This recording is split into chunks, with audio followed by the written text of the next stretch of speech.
जय श्री कृष्णा। जय श्री कृष्ण। हमारे YouTube चैनल पर आप सभी का स्वागत है। आज का जो वीडियो है हम आपको पितृपक्ष के ऊपर बता रहे हैं आपको कि पितृपक्ष में हमें क्या करना चाहिए और पितृपक्ष से हमें क्या फ़ायदा हो सकता है। कुछ लोगों को ये भी पता नहीं होता है कि पितृपक्ष क्यों मनाते हैं हम लोग और पितृपक्ष में क्या करना चाहिए।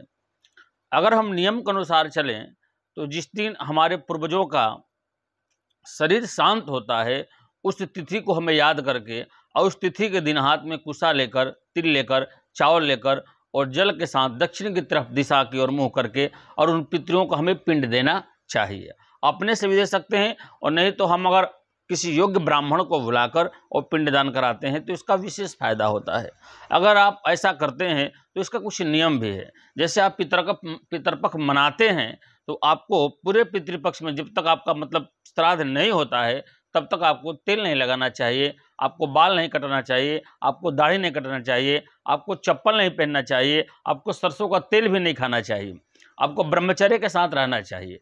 अगर किसी व्यक्ति को पता नहीं है कि हमारे पितरों का मतलब कि हमारे पूर्वजों का किस दिन शरीर शांत हुआ है, तिथि मालूम नहीं है, तो वो व्यक्ति 15 दिन के दिन में जोड़कर और अमावस्या के दिन जाकर और उनके नैतिक मात्र से कुछ उपाय कर सकते हैं। जिस प्रकार अगर आप अपने पितरों को प्रसन्न करना चाहते हैं तो अगर आपके घर पर कोई संत, महात्मा, सन्यासी आ जाएं तो उन्हें जरूर आप भोजन करा दें।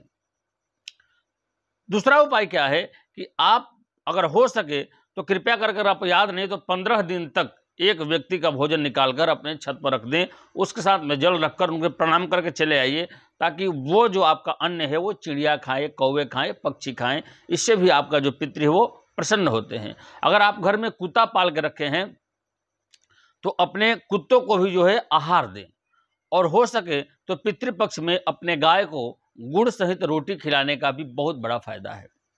पितृ इससे संतुष्ट होते हैं। और दूसरा चीज़ क्या है कि अगर आप पढ़े लिखे व्यक्ति हैं, अगर आप वैदिक सनातन धर्म को समझते हैं, जानते हैं, तो अगर आप पितृपक्ष में अपने घर में गीता का पूरा पाठ करते हैं तो इसका विशेष फायदा आपको होगा। अगर आप पूरा नहीं कर सकते हैं तो गीता के एक अध्याय का भी पाठ कीजिएगा तो इसका विशेष फायदा आपको होगा।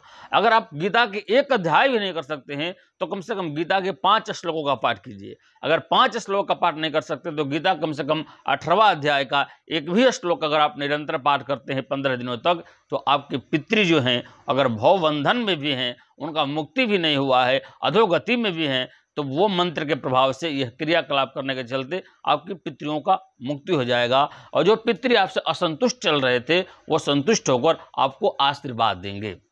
तो ये रहा पितृपक्ष के बारे में आपको कुछ नियम। अगर आप संपन्न व्यक्ति हैं, अगर आप सक्षम व्यक्ति हैं, तो जैसे हिमाचल, उड़ीसा और पंजाब, चंडीगढ़ साइड में पितृपक्ष में अधिक भागवत कथा का महत्व है। तो अगर आप ऐसा चाहते हैं तो अगर पितृपक्ष में आप अपने पितरों को मुक्ति के लिए भागवत करवाते हैं तो इसका भी बहुत बड़ा आपको फायदा होगा और आपके पितरों के लिए भी बहुत उत्तम कार्य होगा। तो अगर आप ऐसा करते हैं तो आपके पितृ आपको आशीर्वाद देंगे। तो आशीर्वाद अगर पितरों का मिलता है तो घर में शांति मिलती है, संतान की प्राप्ति होती है, परिवार का विकास होता है।